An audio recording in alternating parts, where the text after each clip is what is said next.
Hi, my name is Rochele H.C. Hirsch.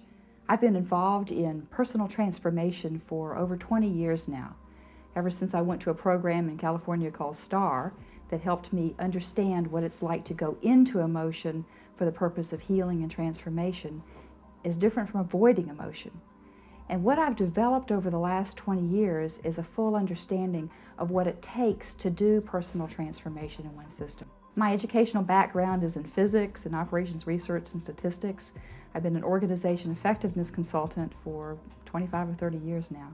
So my mind works in the way of finding out what is the system, what is the procedures that are going on, how do you understand and diagnose what's happening.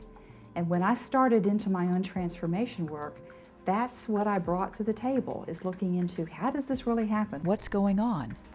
Over the last number of years, I've been able to define a system of transformation that includes the components that need to be addressed, need to be worked on, how to pinpoint what those components are, and then how to go through the transformation process.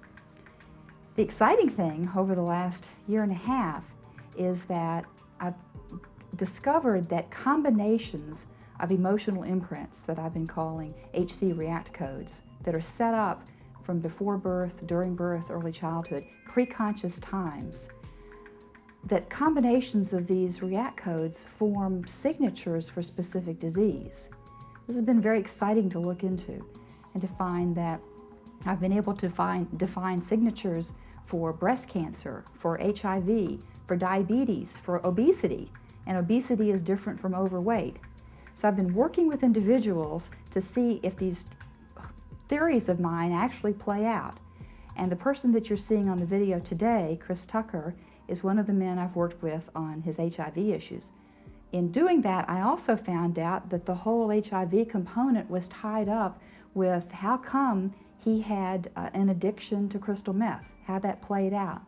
In the process of transforming the signature for HIV, we were also able to transform the signature associated with the crystal meth. Out of that, he has dropped his craving for crystal meth, which then allows him to manage that part of his life. My name is Chris Tucker. I was born July 20th, 1975. My biological mother gave me up for adoption to her mother, which is my grandmother, whom I call Mom. She raised me as a single parent up until I was 15 years old, and then she married the man whom she had dated for 17 years or so. At an early age, I knew that I was different, that I wasn't like, other kids. Later on, I discovered it was because of my sexuality. I was gay, and when I came out, being that it was a small rural North Carolina town and in the Southern Baptist Belt, it was not accepted at all. So my parents, they put me out on the street. Back in 1992, I was introduced to crack cocaine. And from that point up until 94, the things that I was doing were just unimaginable. Well, up until 1994, I did these things and was caught and incarcerated for 6 years. I got out of prison. My parents come to pick me up from prison, and I went home for a few months. And during that time, me and my father, we say, hey, how you doing when I got out of prison, and bye, see you later when I left home. So the relationship was very strained between him and myself for a couple reasons. One, his father had molested me from when I was 5 to 13. And a few weeks ago, I've learned that he had blamed himself for that. He held on to that. And currently he is in North Carolina in a palliative care unit dying of cancer. He has 7 tumors in his brain and lung cancer. I feel that it's because physics teaches us you can't create nor destroy energy.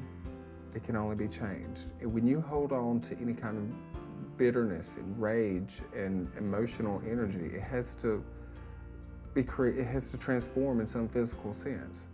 I was introduced to crystal meth. I was at a party. A friend was like, "Here, do a bump," and not knowing what it was, I thought it was Coke, and I did a bump of it. And from that moment on, my life was for crystal. But then the habit turns into something else. It was just another way to cover up the pain of being molested, just so many other things that had happened in my past, and I was choosing the easy way out. For 3 years, I struggled with saying I am an addict and I need help. Up until the moment that I met you, I was completely, it was so hard for me to say that. I have never cried like that. It was just like, just this release of all this pent-up energy. And it was just felt so good. In January of this year, 2007, I was in the hospital. My I have HIV or AIDS. My T cells were below 150. I had PCP, which is a type of pneumonia associated with AIDS patients, and I also had Kaposi sarcoma from my ankles all the way up to my knees. I have not been on meds. I'm getting well. My T cells are now over 360, and the Kaposi sarcoma is clearing up.